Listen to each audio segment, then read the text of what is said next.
Hi Booktube, Aaron here. Hope you're doing very well. Today I'm going to do another tag video. It's the reader's profile tag, a tag I believe that was created by Hilary from Book Bustle, and I was tagged by Pat from Book Chat with Pat.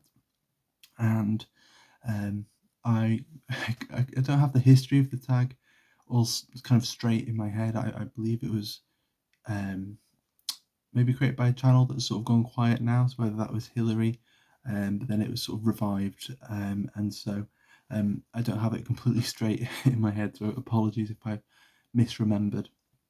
But it's a great tag that, from what I can tell, is it's almost like a deeper version of the BookTube newbie tag. It's asking questions to go and sort of take a look into your reading preferences and things like that, and some really interesting, fun questions in here that got me thinking a bit.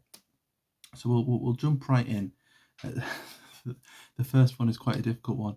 It's what for you makes a good book, which is, I mean, um, really difficult because it's maybe again it's me overthinking. I sometimes do this.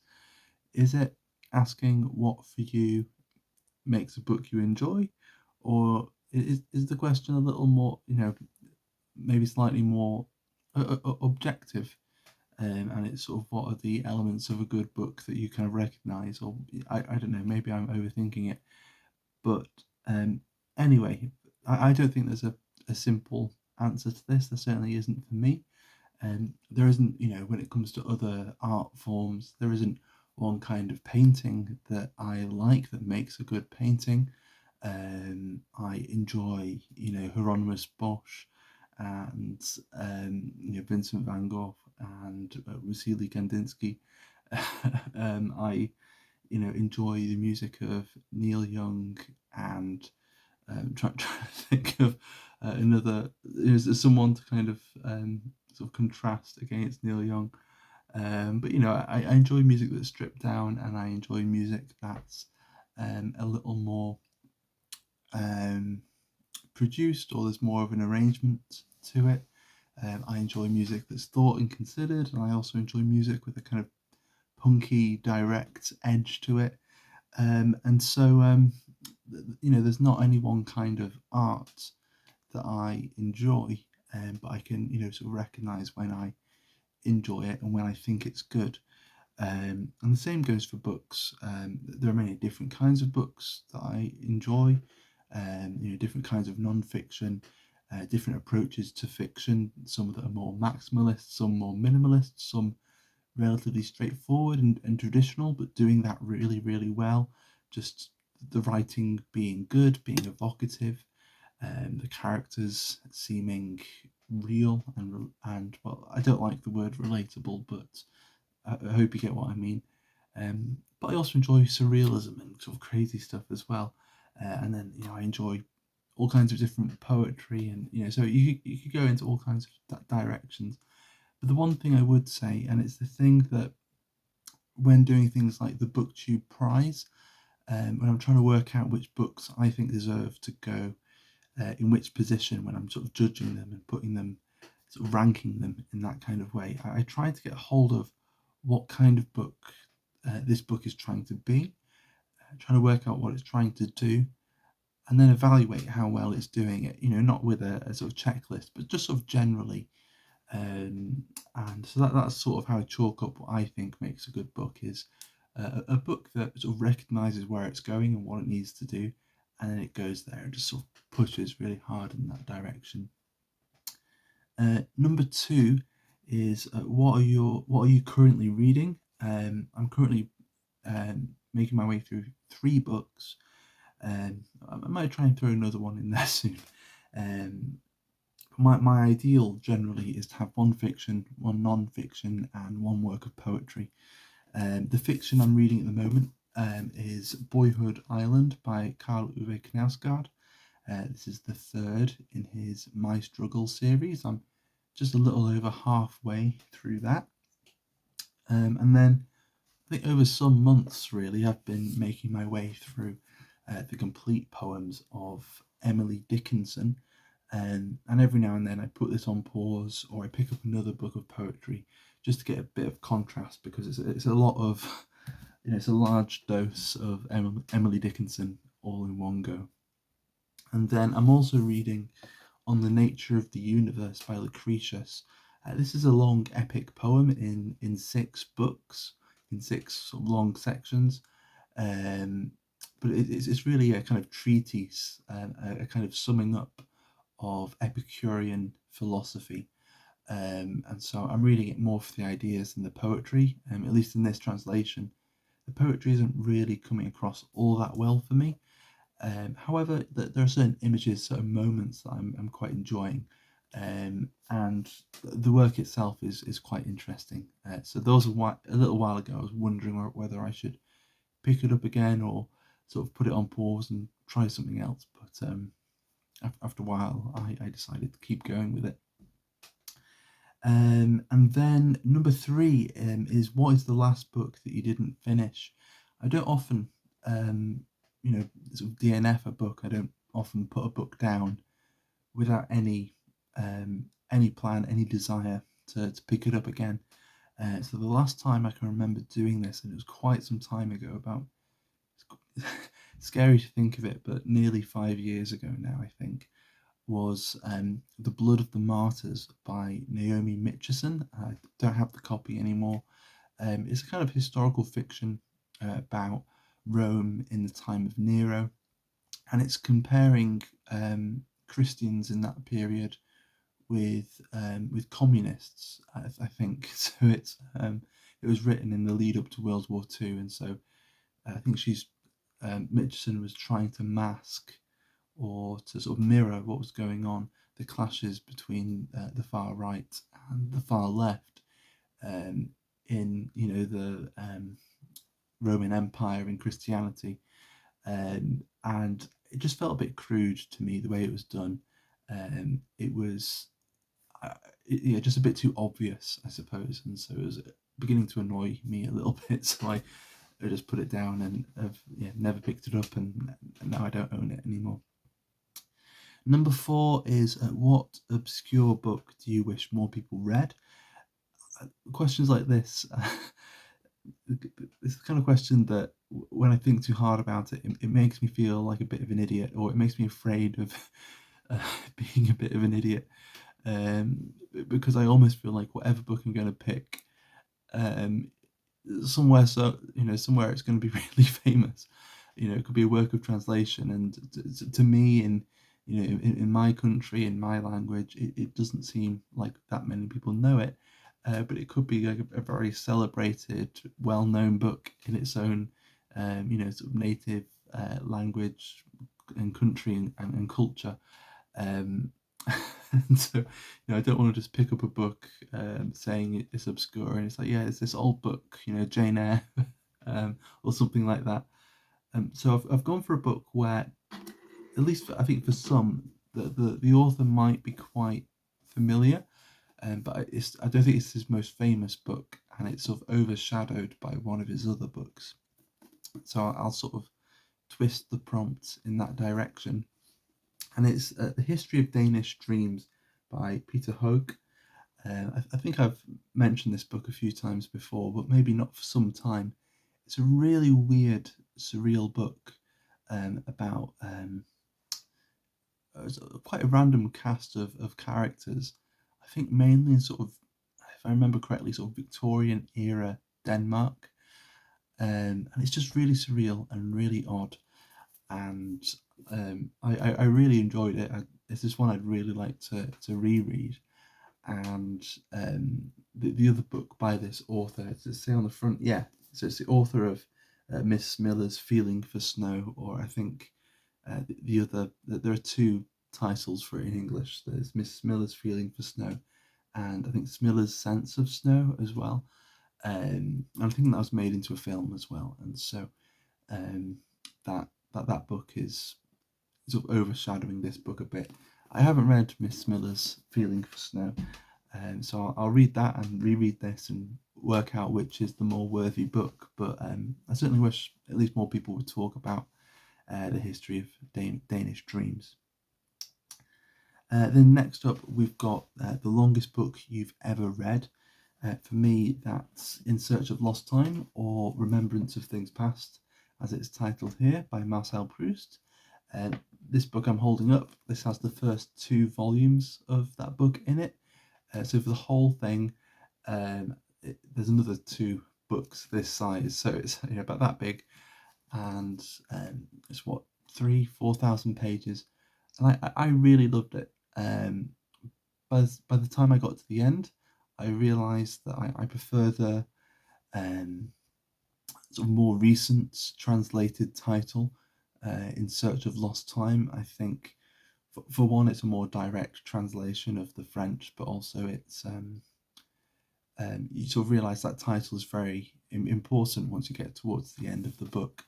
I don't know why I'm telling you that there, but a really wonderful book, and it kind of dispelled any lingering fear that I had of big chunky books. If I can make my way through Proust, then I can, suddenly a book that's 1,000 pages long doesn't seem that long anymore. Number 6 is if you could have a dinner party with 5 fictional characters, who would they be? I started this off thinking I try and put together a very antisocial party, but then I put in a few other characters to sort of make up for it. So the first 2 characters, who are maybe a little antisocial, number 1 is Clam from The Castle by Franz Kafka, a character who I believe we never really meet. I think there's briefly a conversation with him on the telephone, but we never meet him. It's the person that the protagonist of the book is desperately trying to get to, because this person, Clam, is in charge of everything, and if you can just meet this person, he can straighten everything out and actually get this job done that he needs to do. But there's something sinister about him as well. But you never meet him, and you can never, you're never given the chance to make up your own mind about him, partly because the book was unfinished. And so I'd like to invite Clam to this dinner party to work out who he really is. Number 2, then, another kind of antisocial one, I suppose, Mr. Bennet from Pride and Prejudice.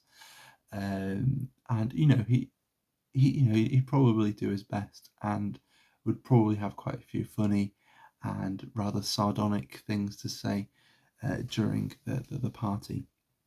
And then the next 3 characters, 2 of them are from the same author, so I'll go with the other one. There's The Illustrated Man from The Illustrated Man by Ray Bradbury, just so that if we run out of things to say, he can point us to one of the tattoos on his body that, each one is a story, and so there'll be plenty of stories for the whole night. And then 2 characters from Borges. We could have Funes, or Funes. I think I just said it exactly the same way both times, and I'm sure it was wrong. From a story called Funes, His Memory, about someone who can't forget anything. So he'd have a lot to say.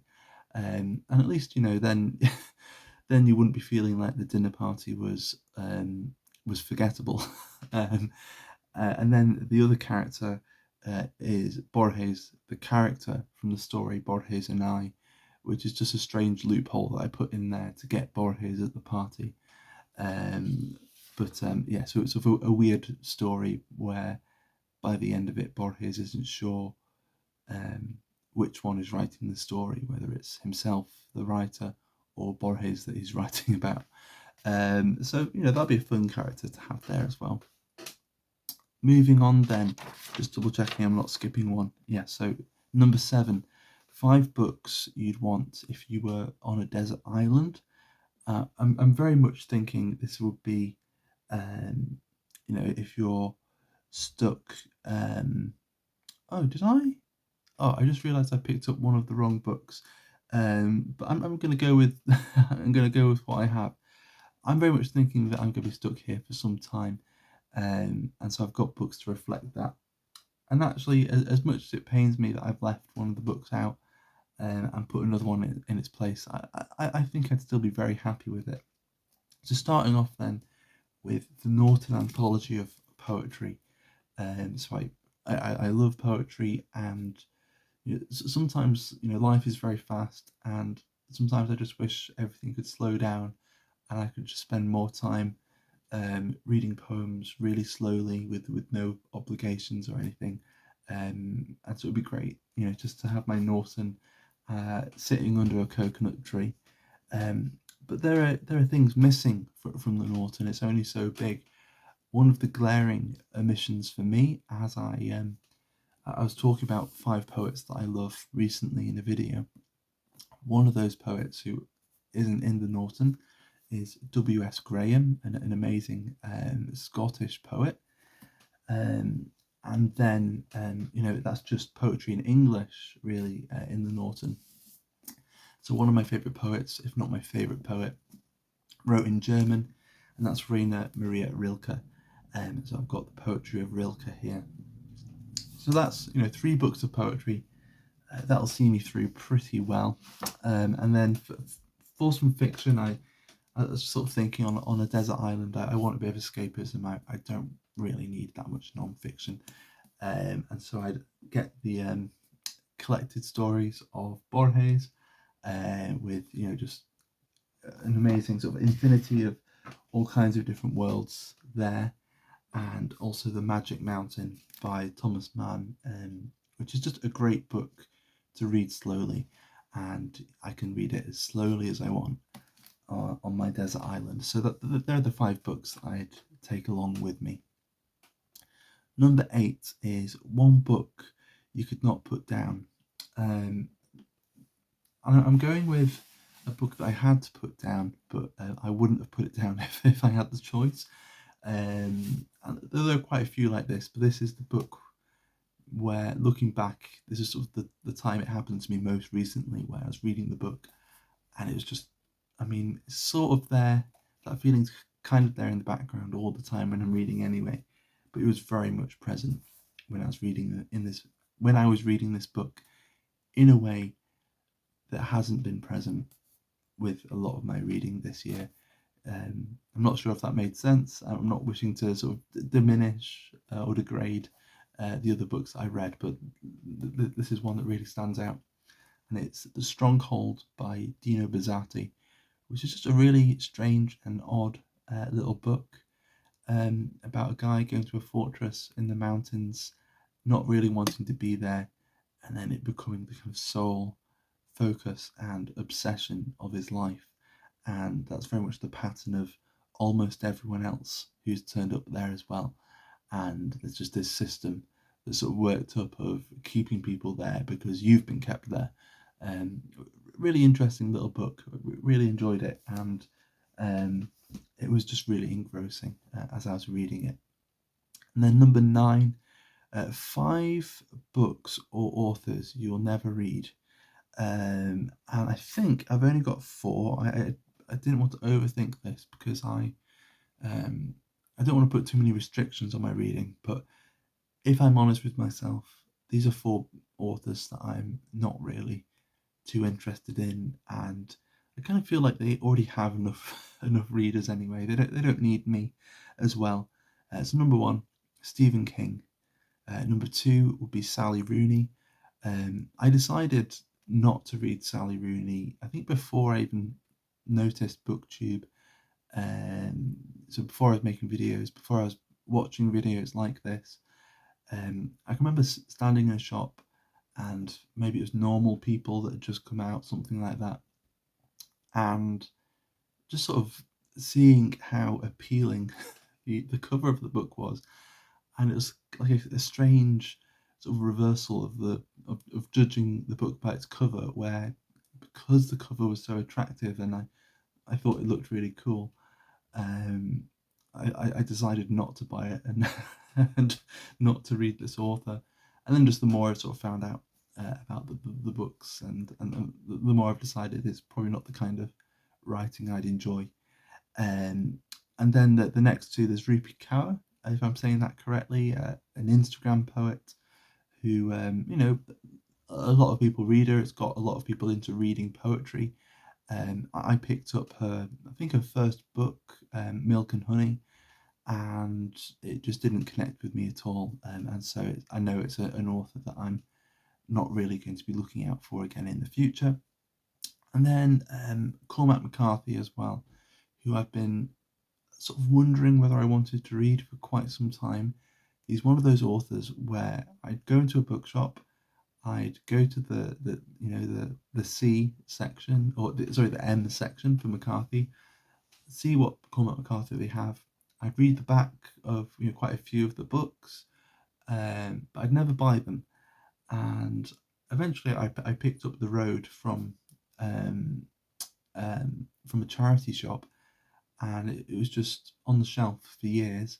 And then I was sort of trying to make space, and I just realised I'm not really interested in reading The Road. I know lots of people really enjoy it and really enjoy McCarthy's writing on the whole, and then there are other people who don't.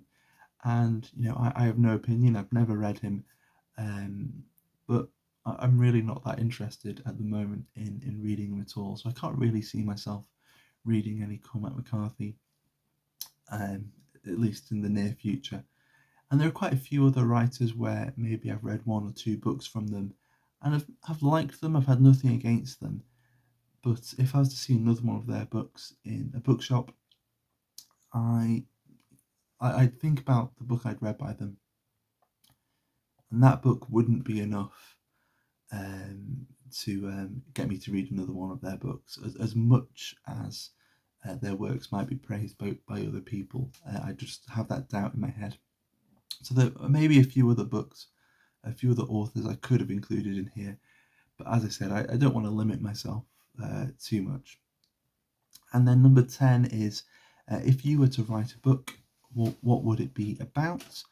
There are any number of things. I write poetry, so eventually, if I can decide on a chunk of a nice little punitive poems that I think go together quite well, and I'm not too self-critical about the whole thing, I might try and eventually actually see if I can get a collection of poetry out there. But we'll see. I've kind of got to work on the poems a lot, and got to work on myself quite a lot as well. But I'm also sort of working on some short stories and things as well, which I mean, my poems can be quite surreal, but I think my short stories are getting quite surreal as well. And so all I can really say is that they'd be very odd, the books that I put out, I think. And that's it. The last tag is to tag some people, and I've seen quite a few people do this, and I've kind of lost track. So I'll leave it here and just say that if you'd like to give this tag a go, then please consider yourself tagged, and yeah, give it a go. So for now, thank you very much for watching, and I'll see you soon. Bye bye.